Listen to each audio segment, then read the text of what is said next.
Hello, everyone. I'm very glad that we are finally here. We've made it. This is Nahla Podcast. My name is Nihal, and let's move to the first episode.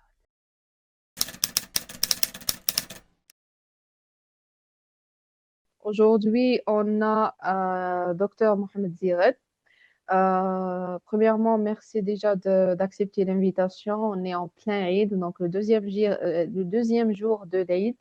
Et vous étiez toujours présent pour soutenir les étudiants et même les professionnels. Et aujourd'hui, la même chose pour moi. Et vous êtes venu à titre personnel aujourd'hui pour parler un peu du secteur de l'énergie. Et c'est un grand plaisir de vous avoir comme le premier invité pour le chapitre de l'énergie du podcast.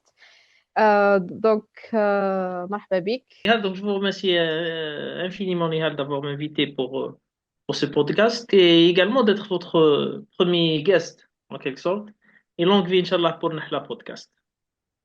C'est un plaisir toujours Merci. comment dirais-je, d'être en interaction avec le monde C'est pas la académique. première fois. Effectivement, ouais. Super. Donc, Dr. Zired, c'est un doctorat en process engineering. Elle est également associate researcher and lecturer pour les universités et les instituts du pétrole dans le domaine de génie chimique, le raffinage, l'hydrogène vert et la décarbonisation.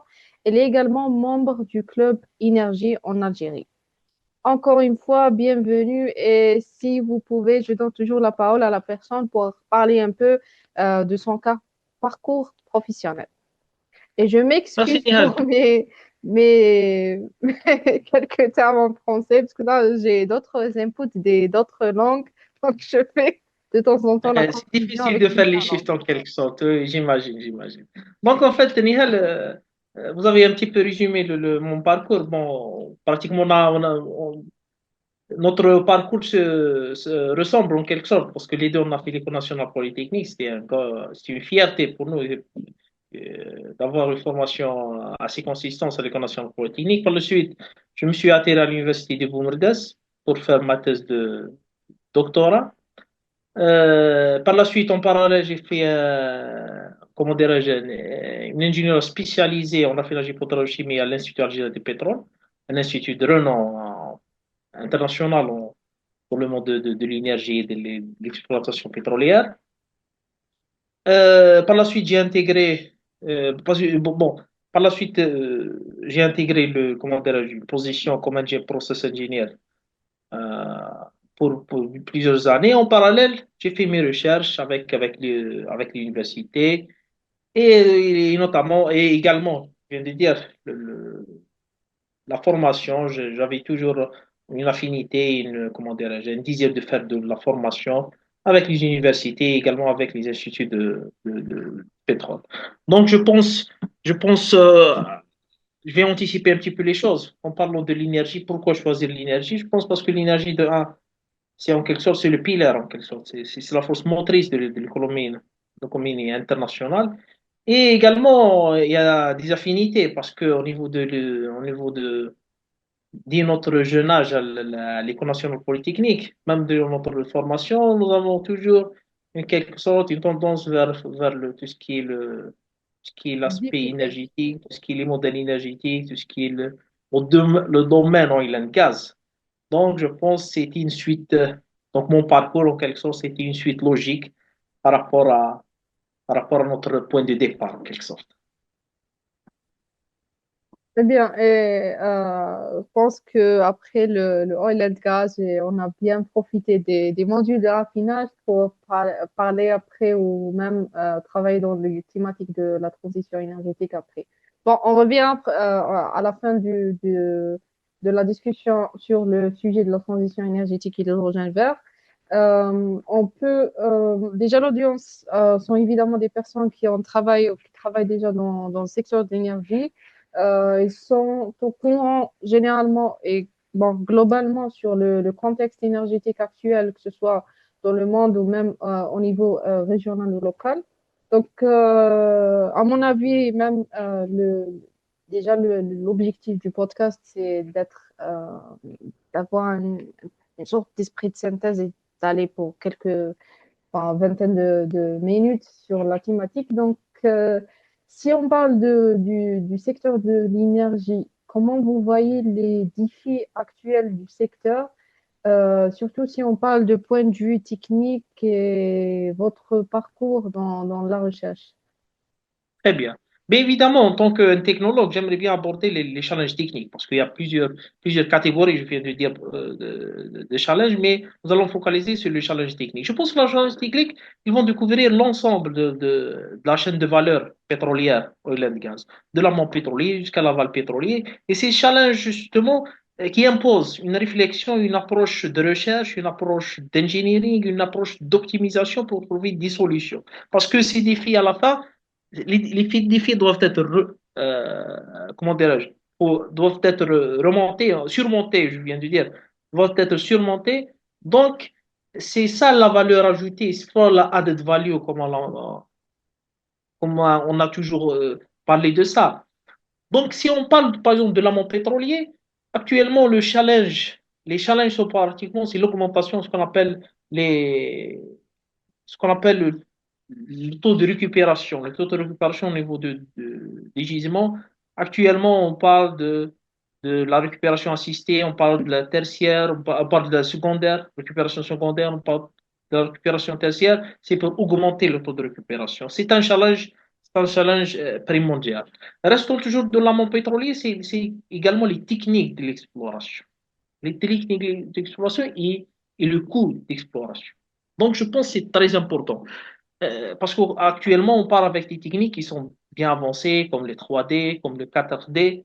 Donc, ces techniques qui vont permettre en quelque sorte, non seulement de chercher les niches des gisements pétroliers en termes oil and gas, mais également d'optimiser la méthode d'extraction. Parce que la performance, actuellement, la performance s'impose comme un élément essentiel dans toute activité pétrolière.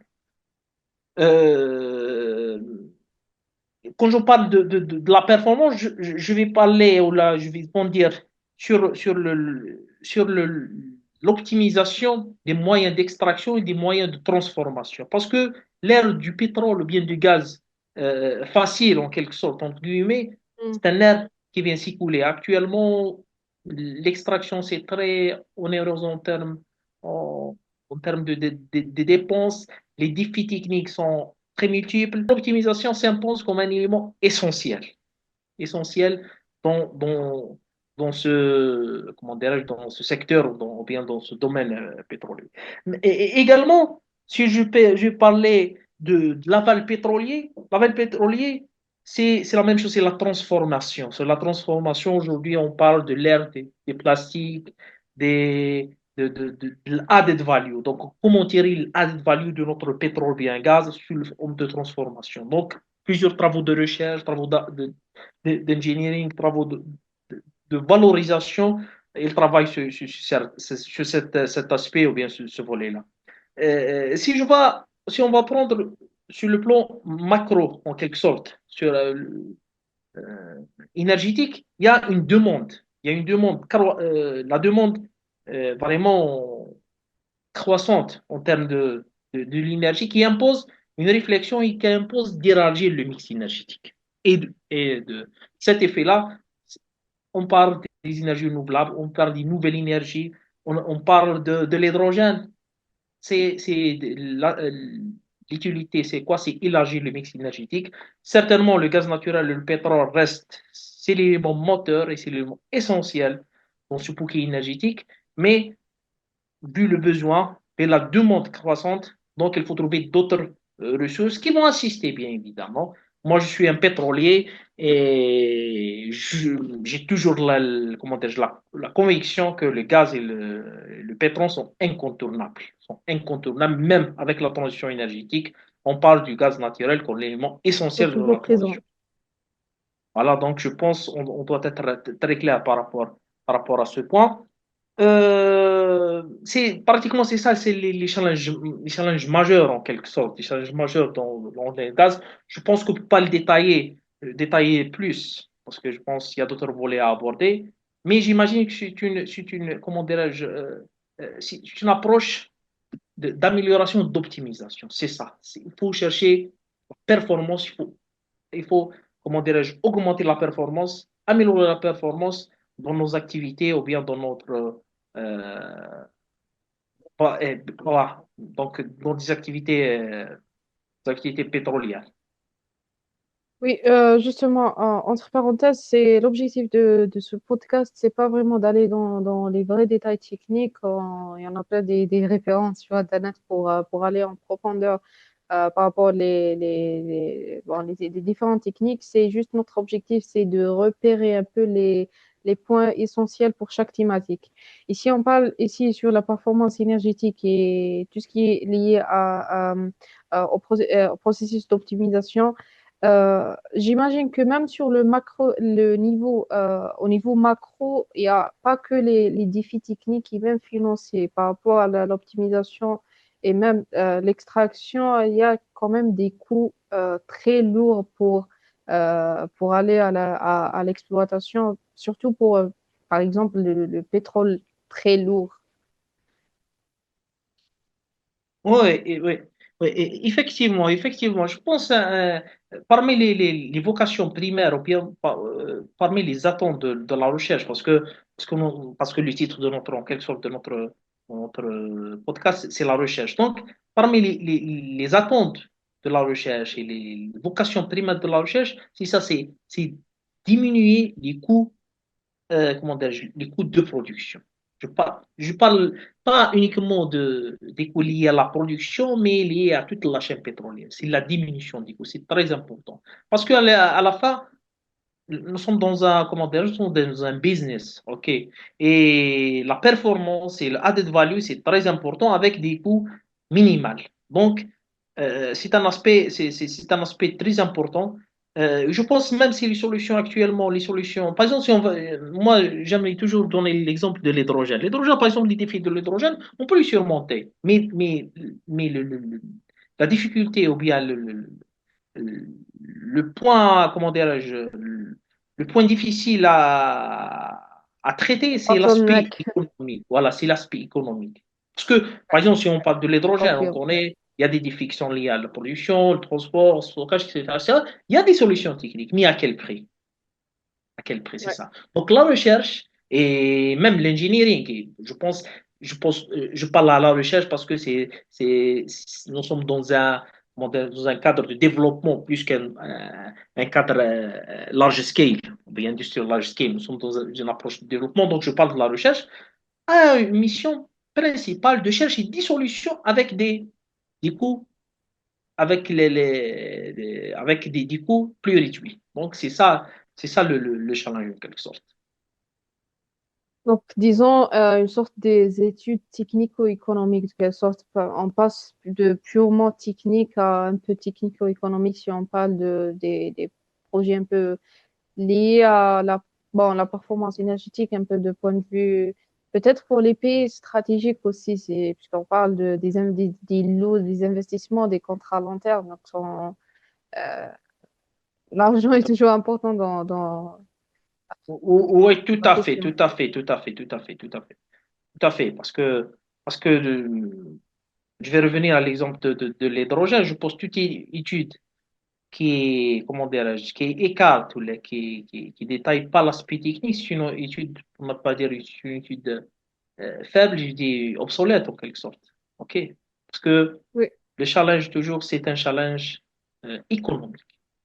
Moi, même si vous permettez, j'ai fait comment dirais-je, une étude qui a été publiée dans un journal Hydrogène Énergie. J'ai détaillé les différentes contraintes euh, donc, techniques comment dirais-je, pour le déploiement de l'hydrogène vers à large scale. Et j'ai proposé même des solutions. On voit que les solutions sont existantes, mais toujours le problème. J'insiste, le quel coût? problème, c'est à quel coût exactement. Donc, Ouais. Donc, comme vous avez comment dirais-je, souligné, l'aspect techno-économique, ou bien une étude techno-économique, c'est des études qui s'imposent dans toute démarche énergétique, non seulement de l'hydrogène, mais je pense elle est transversale ou bien elle peut être projetée sur l'ensemble des éléments ou bien des scopes liés à l'aspect énergétique. Oui, très clair. Si on revient un peu, on revient un peu par rapport au point de la recherche. Bon, si peut-être on va mentionner ou parler sur quelques articles ou des activités intéressantes. Donc, toutes les informations seront dans la description de la vidéo et on va partager après quelques liens utiles pour aller plus en détail vers les points techniques. Euh, pour la recherche, donc on parle toujours de la recherche scientifique, la recherche appliquée et la relation avec l'industrie.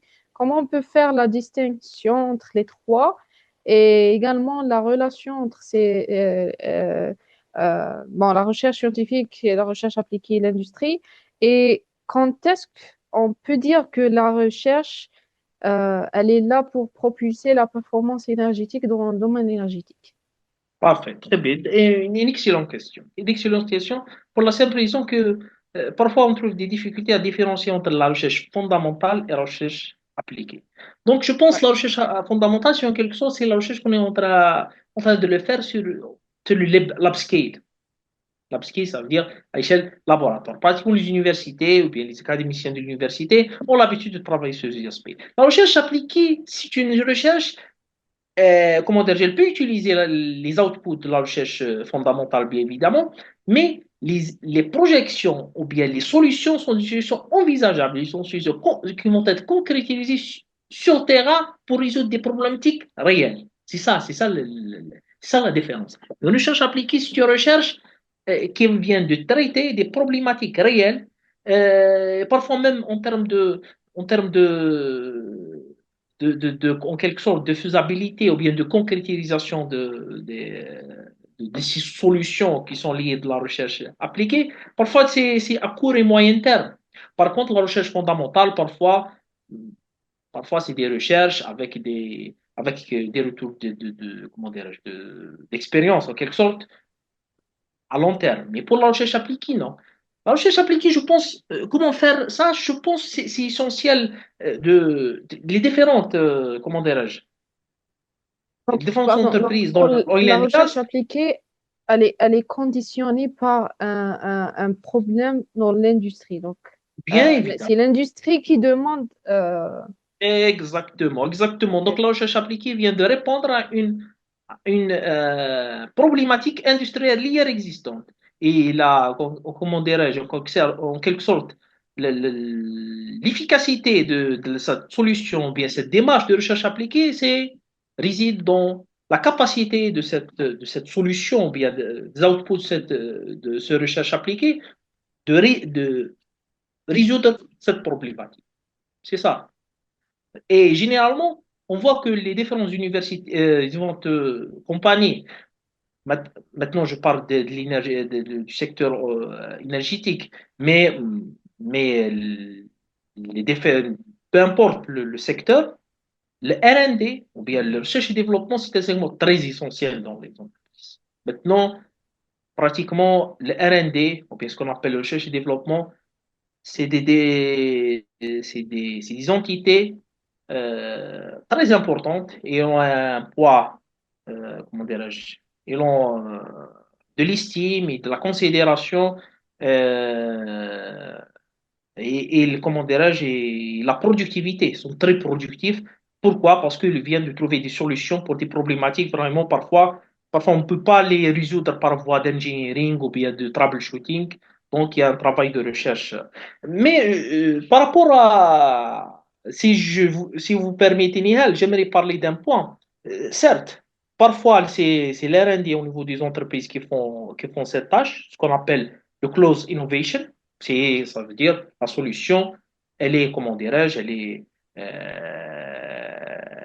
est confectionnée en quelque sorte à l'enceinte de l'entreprise, mais parfois il y a des collaborations, par exemple, avec d'autres, avec les universités, avec des centres de recherche, avec d'autres entités de recherche, ce qu'on appelle l'open innovation. L'open innovation, comment dire, c'est un concept vraiment qui vient d'émerger et concrétise une collaboration entre les différents partenaires. Une problématique, par exemple, d'entreprise qui va être solutionnée par par un groupe de travail des chercheurs de l'entreprise, avec des chercheurs universitaires, avec des chercheurs d'autres entités de recherche. Donc, c'est très important. Et je pense même, pourquoi je dis que la rentabilité de R&D, parfois, on a en quelque sorte l'air que la recherche, toujours les retombées, ou bien le retour d'investissement en quelque sorte, le terme de recherche, c'est à long terme. Mais pour la recherche appliquée, je pense que cette règle peut se bouleverser et les retombées, et comment dirais-je, le retour d'investissement sera à court et moyen terme. Pourquoi? Parce que vient, comme je viens de le dire, de trouver Disons, une solution qui va épargner de l'argent et qui va en quelque sorte limité par le temps. faire ses preuves. Oui, exactement. Justement, vous avez mentionné deux types bon, pour résoudre un problème dans l'entreprise, mais quand est-ce on opte pour tel ou tel, donc pour l'open innovation ou le groupe ou la solution interne par l'entreprise elle-même? Ça, c'est du cas par cas, ça dépend. Ça dépend le contexte, Nihal. On peut pas se prononcer d'une façon transversale. Mais ça dépend du cas. Si une solution peut être trouvée à l'intérieur, parce que C'est même surtout, pardon, c'est surtout par rapport à la protection des données maintenant avec le bouleversement de la digitalisation. Donc, il y a des contraintes peut-être des entreprises de partager des informations, des problèmes réels de l'entreprise avec des entités externes. Donc, mais généralement, les entreprises, ils font ce qu'on appelle des chartes de confidentialité. Donc, vous travaillez avec un partenaire scientifique, il y a une charte de confidentialité qui va préserver les droits et les droits des différentes parties prenantes. Donc, je pense que ça ne pose pas un problème parce que il y a des règles de jeu par rapport à ce contexte. Donc, euh, d'accord. ouais. Donc, si vous avez la solution en interne, très bien. Sinon, vous pouvez solliciter si vous sollicitez d'autres entités. C'est C'est ça sûr. l'approche, en quelque sorte, la démarche la plus fréquente, en quelque sorte.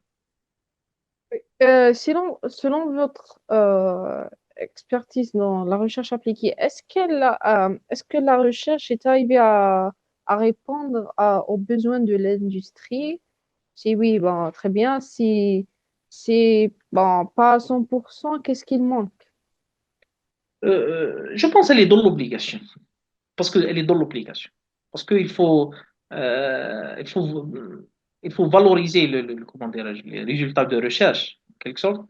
Donc, la recherche, elle est dans l'obligation, je viens de dire, de répondre ou bien de trouver des solutions fiables et économiques. C'est très important. Moi, je dis fiable, c'est techniquement faisable et économique. C'est très, très important. Parce que parfois, on trouve une solution, ça existe la solution, mais parfois, mais à quel prix? Toujours le compromis, ça, c'est très, très important. Surtout avec la recherche. Parfois, la recherche, vous connaissez très bien que toujours elle est en amont par rapport à ce qui existe. Hmm, Donc, le coût est toujours très, très élevé. Et une solution, vous, avez- vous êtes en train de faire de la recherche appliquée, vous n'êtes pas faire le fondamental. Donc, la solution va être adoptée par une entité économique. L'entité économique, donc, il y a un aspect, il y a la dimension business et la dimension économique. Donc, c'est ça le challenge, c'est ça le challenge. Toujours les solutions, c'est à quel prix. Et, et également la fiabilité, parce que on parle toujours des solutions avec les TRL. On entend le mot TRL, Technical Readiness Level, c'est à quel niveau cette technologie ou bien cette solution, peu importe, elle est mature. C'est la maturité le degré de maturité de la solution. Donc, c'est deux aspects très importants pour toute solution, comment dirais-je, qui vient de la recherche pour se positionner ou bien pour être impliqués ou bien adoptés dans l'industrie. Donc, c'est la faisabilité, c'est la fiabilité, en quelque sorte, dictée par le niveau de TRL atteint et également l'aspect économique.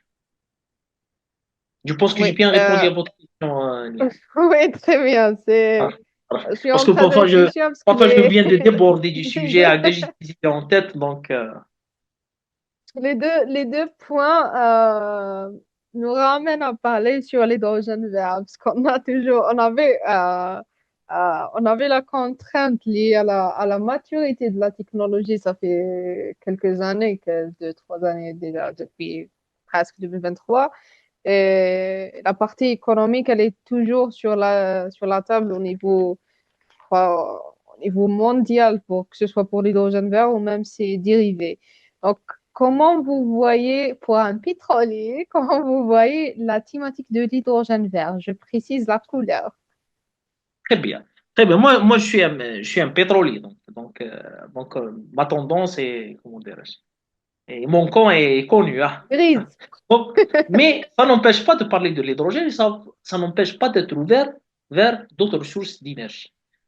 De un, il faut comprendre, il faut bien savoir pour quelles raisons on parle de l'hydrogène. Parce que nous sommes dans un contexte où nous devons élargir le mix d'énergie. Donc l'hydrogène vient d'intégrer, vient d'être un intrant dans le support énergétique, à l'instar de plusieurs d'autres sources d'énergie. Il n'y a pas uniquement de l'hydrogène, il y a la bioénergie, il y a il y a le, comment dirais-je, il y a le, comment dirais-je, pardon, je viens de recevoir un email, c'est pour ça que j'ai perdu le fil.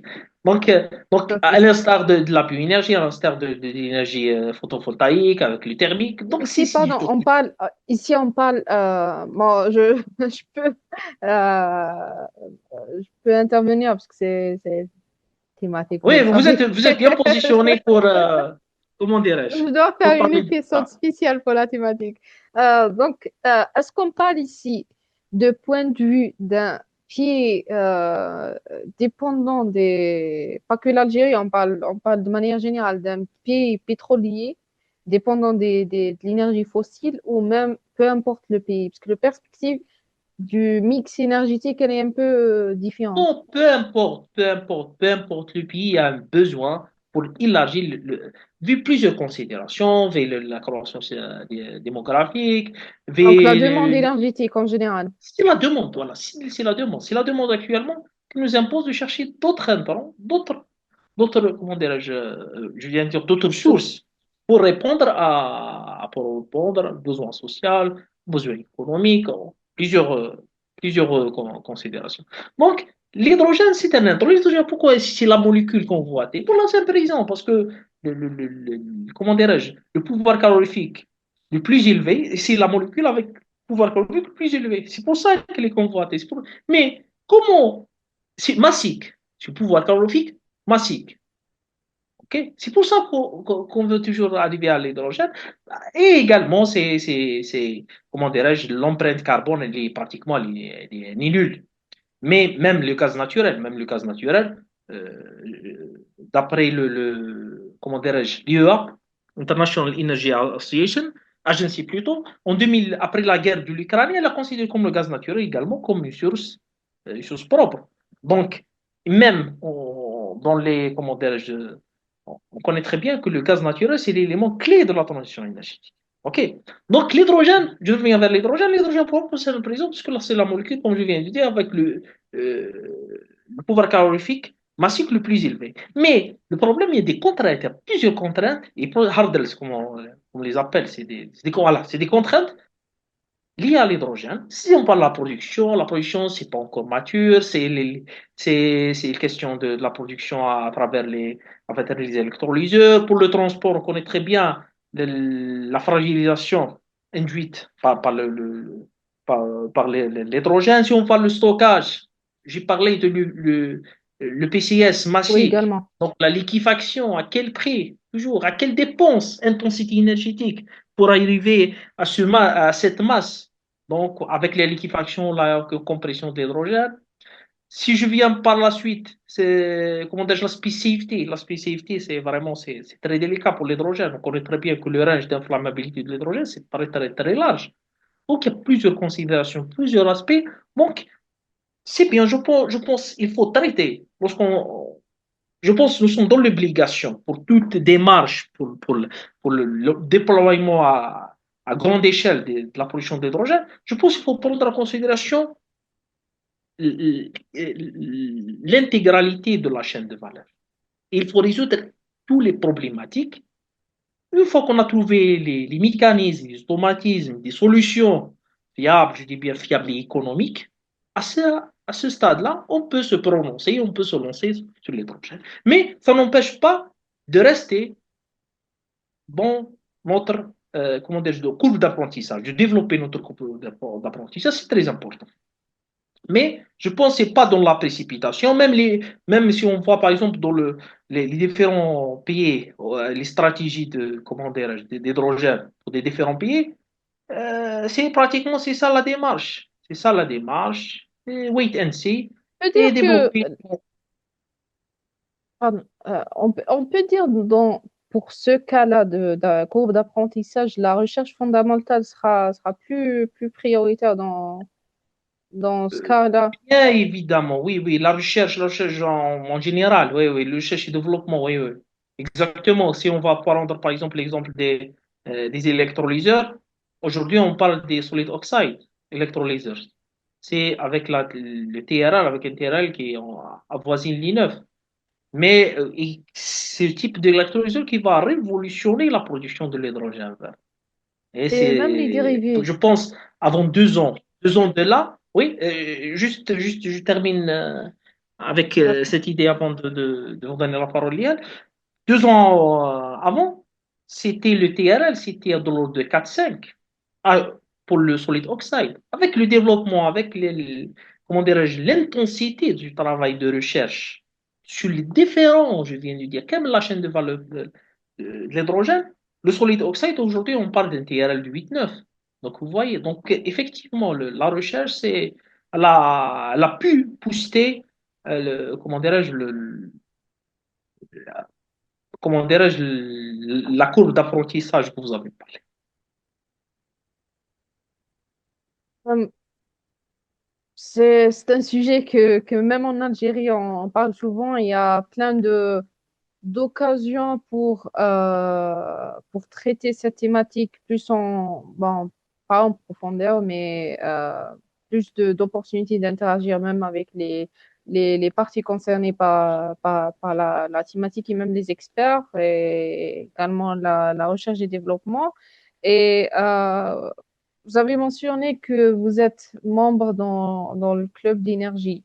Donc, en tant que membre, quelle est la valeur ajoutée du club? Bien. Donc, je pense, si vous permettez, si je me permets bien évidemment de parler du Club Énergie parce que j'avais vraiment le plaisir et la chance d'être un membre, d'être un adhérent dans ce club, vraiment que je le considère comme un carrefour des compétences algériennes dans le domaine d'énergie. Vraiment, euh, c'est un regroupement qui va des experts euh, algériens qui ont été dans un passé très proche des décideurs et des parties prenantes dans le développement du secteur énergétique en Algérie. Donc, on a pu, en quelque sorte, puiser de leurs connaissances, de leur savoir-faire, de leur capital de connaissances. C'est très important. Vraiment, comment dirais-je, j'ai bien profité notamment des différentes conférences qui sont animées, des conférences, et notamment qui traitent beaucoup plus le volet stratégique. Parce que si vous savez, comme vous savez, Nihal, nous sommes des technologues, donc on sait très bien comment traiter les sujets du point de vue technique, mais la stratégie, le volet stratégique, malheureusement, Mettre les on pièces a dans le marginalisé. bon emplacement, oui. Exactement, exactement. Avec le club énergie, c'est une autre dimension. Les conférences, c'est des conférences stratégiques. Et je pense lier la stratégie avec la technologie, c'est vraiment, c'est formidable. Donc, cette synergie m'a permis également de comprendre de comprendre, comment dirais-je, en quelque sorte, d'avoir de full Voir de image. différents angles. Ouais, Ouais. ouais, de voir le full image Enlever un peu de. la casquette technique et un peu. Parce que je vois, vous avez Non, oui, parlé oui, beaucoup oui. du business, donc apparemment l'effet du club Oui, a on reste bien. des technologues, quel que soit, on reste des technologues. C'est notre, comment C'est dire, sûr, oui. ouais, c'est notre première vocation. Donc, c'est ça. Donc, je pense le club, et il est en train d'animer plusieurs conférences thématiques vraiment d'actualité. Euh, je peux vous citer la dernière conférence qui a traité l'IA dans le secteur d'énergie avec des experts du renom qui ont vraiment décrypté, qui ont détaillé cette problématique et cette thématique. Donc, je pense que c'est très important d'avoir ce type d'association et d'intégrer nous, les jeunes, et de nous permettre, en quelque sorte, de puiser, comme je viens de dire, de la connaissance, du capital de connaissance de ces membres.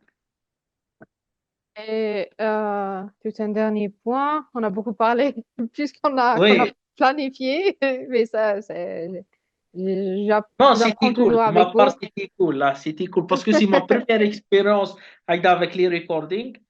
J'ai l'habitude de les faire directement comment dirais-je, sans recorder, mais c'était une très bonne expérience, ça, en quelque sorte. Merci. Peut-être un dernier message pour l'audience, parce que on n'a pas beaucoup de temps. Euh, donc, à la fin, Nihal, j'aimerais bien vous remercier encore une fois pour votre invitation. Inch'Allah, longue vie pour Nahla Podcast.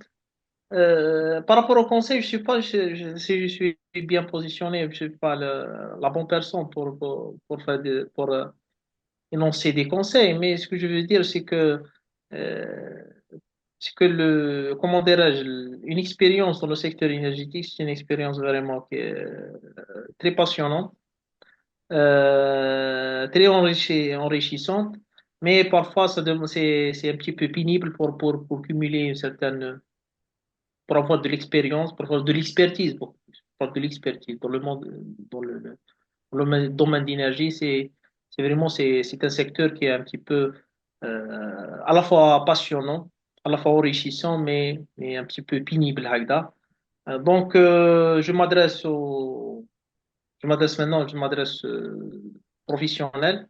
Je pense qu'il est grand temps comment dirais-je, de faire valoir ou bien de se lancer dans des recherches et d'un travail d'engineering et d'expertise pour donner un nouveau élan dans le secteur énergétique mondial et de trouver des solutions qui vont, en quelque sorte, qui sont au diapason Fiable et avec les économique. challenges. Comment? Fiable et économique. Ouais, non, c'est essentiel. Donc, le diapason avec les défis et les challenges qui se présentent actuellement. Super, merci beaucoup. Je reviens juste à un petit point que j'ai oublié euh, de le mentionner, c'est par rapport au. Souvent, on a déjà parlé sur le club, il reste juste de parler un peu sur les événements un peu liés au domaine énergétique, surtout au niveau local. Euh, En Algérie, si vous pouvez également recommander des événements où les professionnels ou même les étudiants peuvent participer pour prendre davantage ou épuiser le max d'informations utiles pour leur carrière professionnelle. Vous parlez en Algérie à l'échelle nationale ou bien mondialement parlant? C'est comme vous voulez, si vous avez Très des bien. Donc, national, ok. Donc, régional, sur le mondial. national, je pense il y a pas mal d'événements. Il y a pas mal d'événements. Aujourd'hui, on voit qu'il y a un certain dynamisme en termes de conférences, en termes de formation, en termes qui ont vraiment avec une grande valeur ajoutée. Je me permets de citer, par exemple, je me permets de citer, par exemple, les JST, les Journées scientifiques techniques de Sonatrach, qui ont repris l'activité l'année dernière. C'est vraiment, c'est un carrefour c'est une plateforme d'échange technique et scientifique. J'avais le plaisir de participer l'année passée avec une communication. Il y a également d'autres conférences. Il y a également d'autres conférences, euh, par exemple comme le NAPEC. Il y a également d'autres conférences qui viennent comment dirais-je, de se positionner dans la scène énergétique algérienne, comme par exemple le Future Energy. Future Energy, Inch'Allah, le juin, ça va être la troisième édition. Ça traite vraiment des thématiques d'actualité. Également, il y a un nouveau-né dans ce diaspora, plutôt dans cette scène de formation, de conférence nationale, c'est le LCST, c'est Low Carbon Solution Technologies Conference, qui a été, qui a eu lieu en mai dernier. Et vraiment, c'était vraiment des workshops très intéressants avec une Malheureusement, je participation. l'ai raté. Oh, ouais, c'est vraiment, Trop loin. c'était très enrichissant. Donc, il y a pas mal de formations et il y a même également des conférences qui sont faites au niveau de l'université.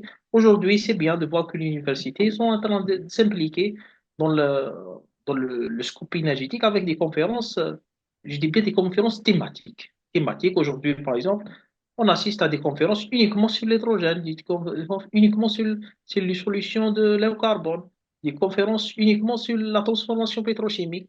C'est bien. Comment dirais-je, je pense que dans tout ça, il y a la place pour chacun pour apporter sa valeur ajoutée et sa contribution euh, dans le domaine énergétique. Et je pense qu'on a assez bien parlé sur la thématique. Et j'espère également vous voir dans d'autres occasions, parce que je compte également faire un chapitre dédié uniquement à la recherche, donc pas que domaine énergétique, mais votre expertise dans l'oil and gas, surtout dans l'engineering, dans la recherche appliquée également, elle sera très bénéfique. Et on attend également le feedback de l'audience pour avoir plus de recommandations par rapport aux prochaines thématiques ou peut-être raison des questions ou des besoins bien précis dans le secteur de l'énergie. Merci beaucoup et on se verra bientôt, Inch'Allah. See you next time with another guest, another topic from the energy chapter.